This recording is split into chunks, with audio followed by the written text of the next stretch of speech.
The ideal life doesn't exist. It starts to take shape when action begins. Retrieving scraps from the dreams you thought you couldn't achieve.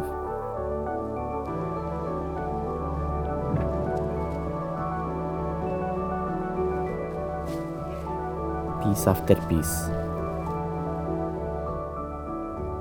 until you realize gratitude towards yourself has always been what you missed.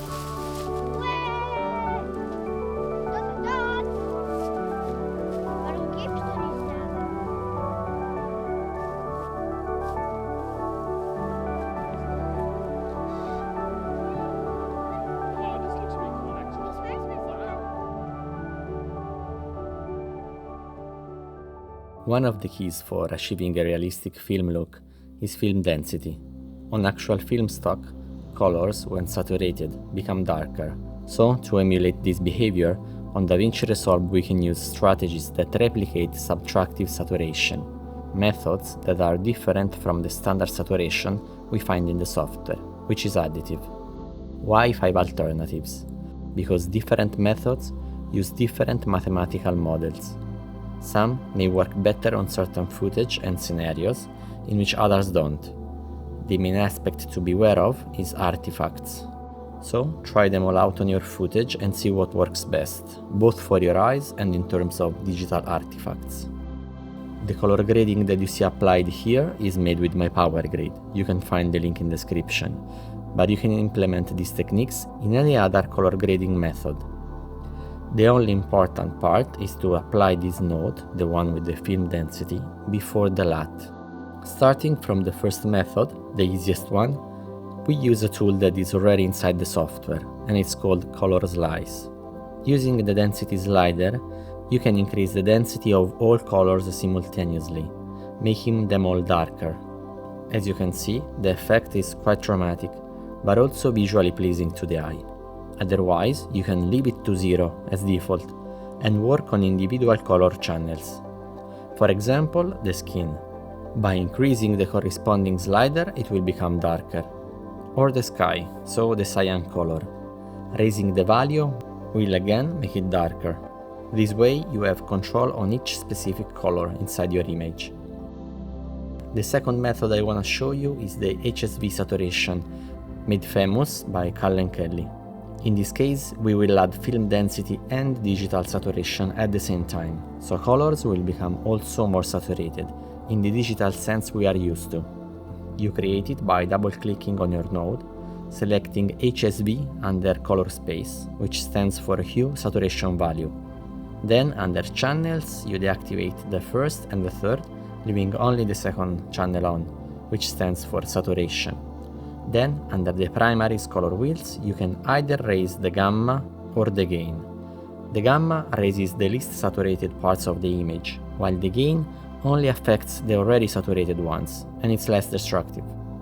So, experimenting with the gain, you can see that the image becomes quite darker and more saturated.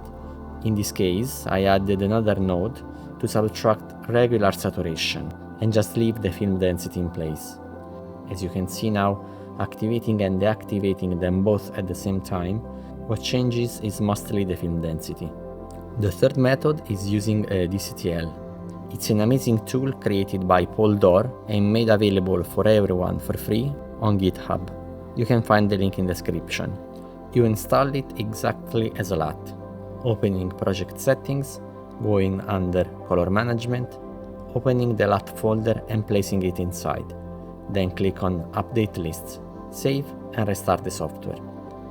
Under effects, we select DCTL from the library, and under the list of the DCTLs, you choose the specific one, film density. You can again increase the density of all colors simultaneously, or this time you can also work on the individual color channels, red, green and blue. Moving the first slider, we increase film density of all colors. While selecting specific channels, you can alter the relationship between the luminosity of red, green and blue. So, increasing the luminosity of red decreases the luminosity of green and blue, and vice versa. They all work relatively to each other, so this is a nice way to balance the image. The fourth method is the RGB Density. I discovered it on Lift Gamma Gain, a fantastic forum, and it was explained by Roman Stribos. You create a new node, select the color space HSV, as in the previous case, but leave all the channels active. Under Composite mode, you select Luminosity. Then, under the key output, I suggest reducing it to 0.25 to have more flexibility in using the slider.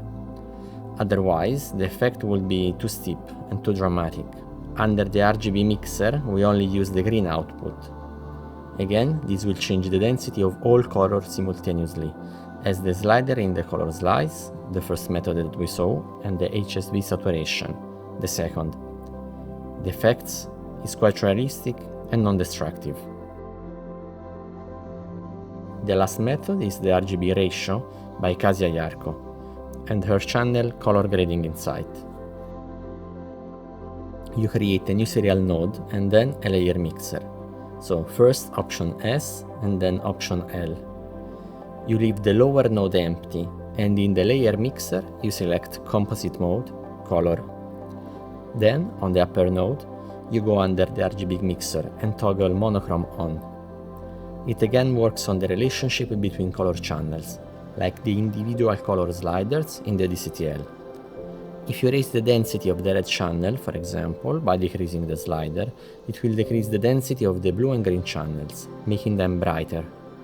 Conversely, by decreasing the density of the red channel, so making it brighter, blue and green get darker. You can play around with this tool and see what's the combination that you like best.